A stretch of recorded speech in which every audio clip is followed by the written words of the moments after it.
മഹാലക്ഷ്മി അഷ്ടകം എന്തിന്, എപ്പോൾ? സാമ്പത്തിക നേട്ടത്തിനും കടബാധ്യത മാറാനും ഉത്തമ വഴി. ആവശ്യത്തിന് സമ്പത്തുണ്ടെങ്കിലും അത് അനുഭവിക്കാൻ കഴിയാതെ വരിക, വളരെയധികം കഷ്ടപ്പെട്ടിട്ടും സാമ്പത്തിക സ്ഥിതി മെച്ചമാവാതിരിക്കുക, അടിക്കടി സാമ്പത്തിക ബുദ്ധിമുട്ടുകൾ കാരണം കടബാധ്യതയിൽ മുങ്ങുക എന്നീ പ്രശ്നങ്ങൾ മിക്കവരെയും അലട്ടാറുണ്ട്. കടബാധ്യത മൂലം സമൂഹത്തിലും ബന്ധുമിത്രാദികൾക്കിടയിലും അർഹമായ ബഹുമാനവും അംഗീകാരവും സത്പേരും ലഭിക്കാതെ വരും. തന്മൂലം കുടുംബസമാധാനം തകരുകയും ആത്മഹത്യാ വക്കിലെത്തുകയും ചെയ്യുന്നു. സാമ്പത്തിക ബുദ്ധിമുട്ടുകളിൽ നിന്ന് കരകയറാനും അകാരണമായി കടബാധ്യതയിൽ പെടാതിരിക്കാനും ഉത്തമ മാർഗമാണ് മഹാലക്ഷ്മി അഷ്ടക ജപം.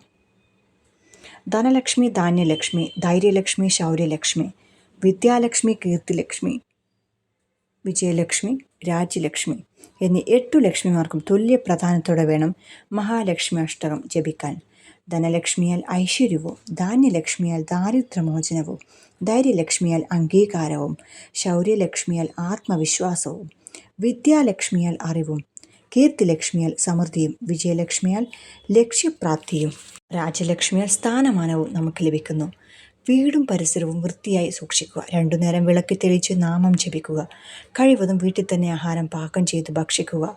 മംഗളദായകങ്ങളായ തുളസി, നെല്ലി, ആര്യവേപ്പ് എന്നിവ വളർത്തുക. സാധുക്കൾക്ക് ദാനം ചെയ്യുക.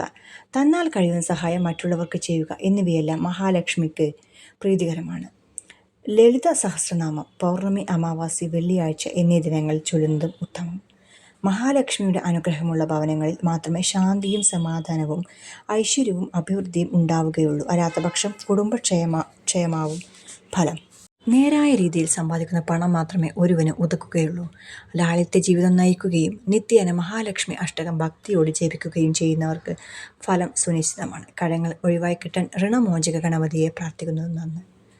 അപ്പോൾ എന്തായാലും പറ്റുന്നവർ മഹാലക്ഷ്മി അഷ്ടകം ഭജിച്ചോളൂ. പറ്റുന്ന കഷ്ടതകളൊക്കെ മാറാൻ വേണ്ടിയിട്ട് പ്രാർത്ഥിച്ചോളൂ. കൂട്ടത്തിൽ ഐശ്വര്യവും സമാധാനവും സമ്പൽ സമൃദ്ധിയും ഒക്കെ നമുക്ക് ലഭിക്കാം.